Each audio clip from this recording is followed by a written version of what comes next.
This is the truth behind the Eric Reid and Malcolm Jenkins rather, beef. Now, here's the situation. Malcolm Jenkins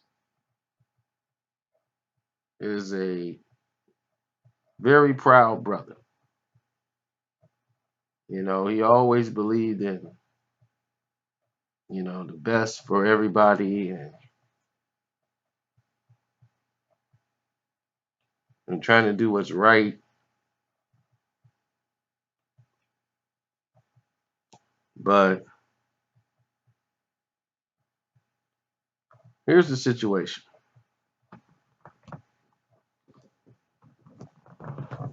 Eric Reid and Jenkins, all these guys, they were friends off the field. Like they were very cordial with each other. And during the Colin Kaepernick situation, Eric Reid, who was a teammate, and decided to take a knee in the stand right next to Cap, he drank the Kool-Aid all the way to the end, till there was nothing but sugar, and he drank that too.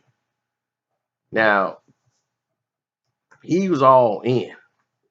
So when he was at the end of the year, when he was out the league too. And people like fought to get him back into the league. Like, hey man, why ain't nobody picking up Eric Reid? So Eric Reid ended up getting picked up and getting another chance in the league by the Carolina Panthers, which was ridiculous that he wouldn't be in the league.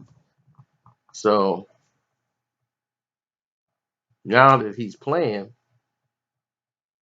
they were still trying to come up with a resolution to the situation.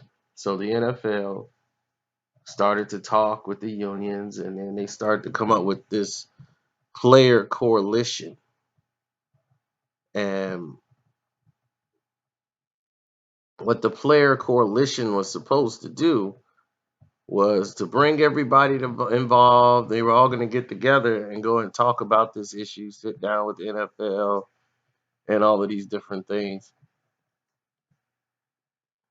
So the Players Coalition had other players in it, but Malcolm Jenkins was basically the main guy in charge of this coalition. He was basically the head of it. So Eric gets a text from Malcolm Jenkins, sorry about that. And it says, you know, would you be comfortable ending the demonstrations in the NFL if the NFL was to make a donation? And at that point, Eric Reid was willing to just say, forget it, I'm done. We've had conversations with the NFL a couple of times, and multiple people was supposed to be part of this conversation, and y'all wouldn't let Kaepernick be a part of it. So we put this coalition together so that it wouldn't be just Cap going in there to talk to the NFL. It'd be us united. That's what they thought the Players Coalition was about. And Malcolm Jenkins, I'm sorry about that, didn't stand by his word. According to,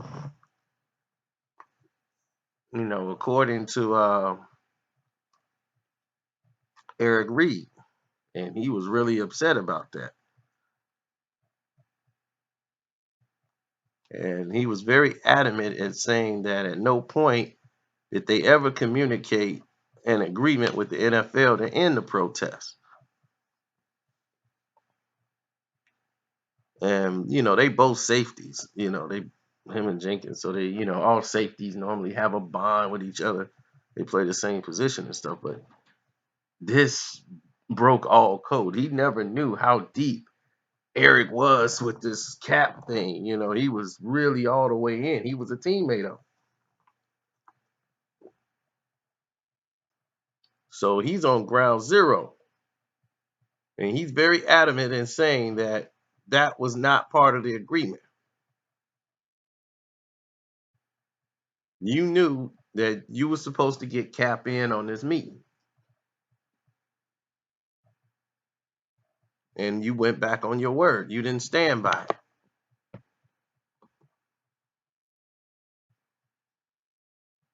So he withdrew from the coalition. And Jenkins was like, I'm not sure whether Kaepernick even wants to be involved. I saw this as an opportunity to create a group of players that could use our voice together so we can make some changes, and we still had an opportunity. We've been able to go from protest to now speaking with ownership and something that's never been in place before. We're proud of that, and we'll continue to work with whoever wants to be in that conversation. So Michael Thomas, who's also like aligned with Reid on there, saying that, like, look, we both leaving the coalition because they don't think Jenkins and Antoine Bolden, they both Bolden is the co-founder of it. Their interests weren't the same. Now Jenkins and Bolden were teammates before in Arizona. Now Antoine Bolden has been the face of the NFL with all his charitable things that he's done in Arizona. Him and Larry Fitzgerald, they're always in like the top for all their charitable works and acts that they do in their foundations. And nowadays, like, I've been satisfied with the structure of the coalition or the communication Malcolm has been having with the NFL on his own. Speaking of on behalf of protesting players when we don't protest.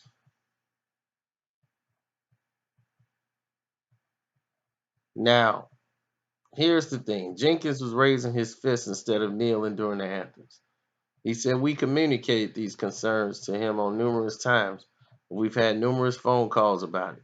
Our concerns haven't been reflected with how the organization is being run. So I feel like we need to make a departure from it. So that's all Reid said. And he emphasized that. And he says, it hasn't been brought to ownership yet. It's not real. The proposal has not been brought to them. I give kudos to the NFL for wanting to step up to help us with the regards of a systematic oppression. I question their intent behind it, though. I personally think they just want the protest to end because it's hurting their bottom line. We've had the conversation with players since the summer, and those discussions continue.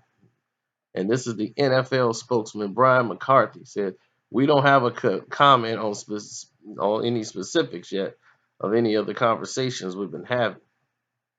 Now, Cap's been out since 2016, and it don't look like he's ever coming back. He filed a grievance claim against the NFL, alleging he wasn't signed because of collusion by owners, and that is still proceeding as we speak.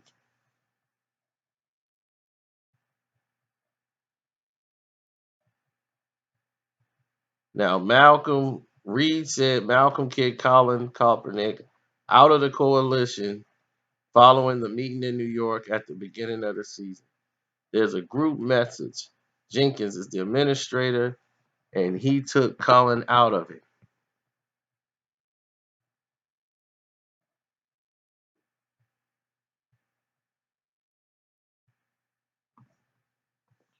And he said, I'll be surprised if you heard anything different as far as what they want to get accomplished.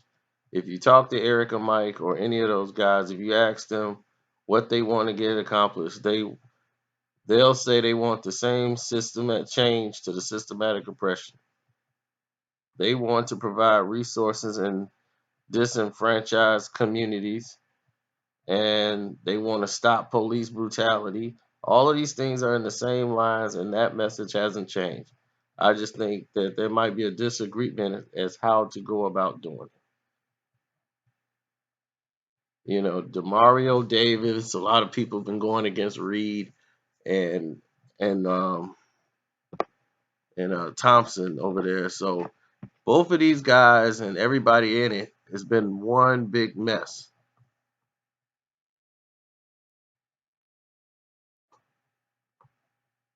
Now, here's the big thing here and why the blow up happened.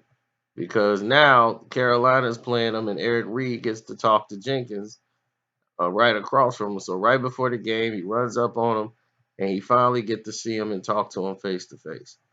And they had some words and he called him a sellout. You're a sellout. You sold us out. Because Michael Jennings all actually got some money for his foundation. And this is exactly what he was saying. Like, hey, we stopped the protest, all our foundations, the NFL is willing to throw some money into our foundations so that we can get something done. And he's like, see, they just want the protesting in. Sure, let's sling some dollars here and there so they can get the protesting in. But Reid is about going all the way. So Reid was like today on the court, he was man possessed. That man got a penalty for slamming Carson Wentz. Then Ertz tried to run over there and get a piece of him. He monkey flipped him over too. Man, it was going down today. Reid single-handedly beat them. They were defeated mentally by Reid. He was playing no games. Reid was playing no games today. Anybody stepped up, they got wrecked.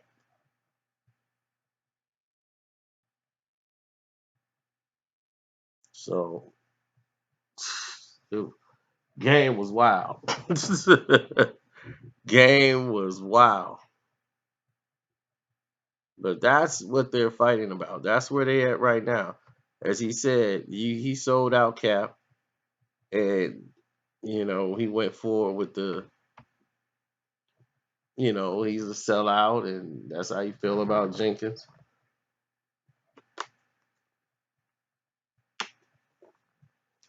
And they're company men. They're a company. If you're fighting the NFL, you should already know that these two are company men. They're gonna do what's best for the NFL by the NFL. Not a lot of people agreed with Cap. A lot of people saw things from a different perspective. A lot of people like, man, you stand with Cap about his issue, about should he be in the league? He should have been. Yeah, he had the opportunity to be in the league. Yeah. But the reason why he took the knee and all that stuff, and I ain't believe that. But see, here's the thing, and this is something black folks got to learn. I don't stand with what Cap was doing early on or why he started it because I knew why he really truly started this in the first place. But I'm not gonna stand against him. See, sometimes it's okay for blacks to stand idly by if they don't. If you don't agree, sometimes just stay idly by. That's still a black man fighting for what he wants. I'm not gonna stand in his way. And see, that's why people like when Dak Prescott said what he said, it was nothing wrong with what Dak said. Dak was like, okay, what's the next step? Okay, we did that, and we still in the same spot. What's the next move? And the kneeling ain't working, so what's the next step? I'm down for whatever, but let's have something planned and organized. Let's make that next step. So he was called a coon, Uncle Sellout, and all this just for speaking his mind, and he didn't stand down on it. Now, what he should have said was nothing. It was something that didn't need to be answered. You didn't have to explain why you didn't take a knee. It's not the business. You didn't feel like it.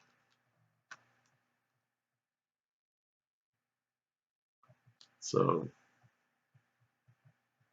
that's all that needs to be said. So sometimes you just say nothing. Stand out of the way.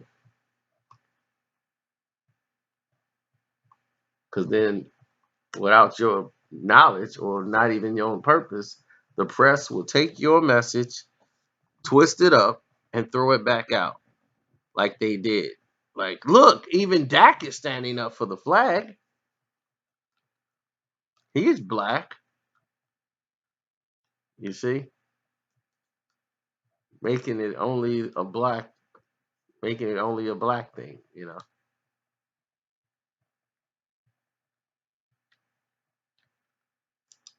And people wanted to clown Amy Schumer for saying, why isn't more white people taking a knee for Colin Kaepernick?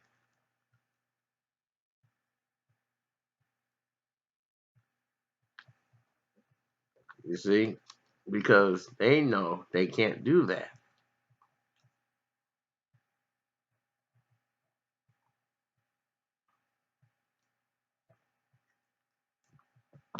Like I said, I don't stand with Kaepernick on that issue because I knew it initially what had happened and what he was doing it for. And now, he's got to wear this card everywhere he goes. He's got to continuously go on with this thing that he's doing. But Reid drunk the Kool-Aid all the way, and he's all the way in. And what this did do by accident was expose the racism in the NFL, the owners and their racism with their "how dare you." So their "how dare you" started to expose all dirty secrets about the NFL, all their racism, the things they did to Ray Rice, So all that was coming back to light. Nobody batted an eye about him.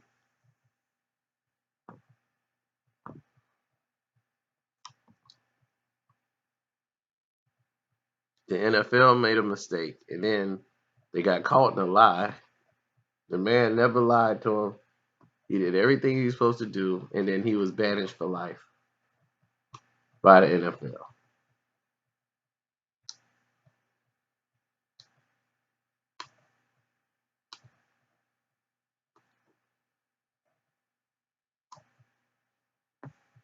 So,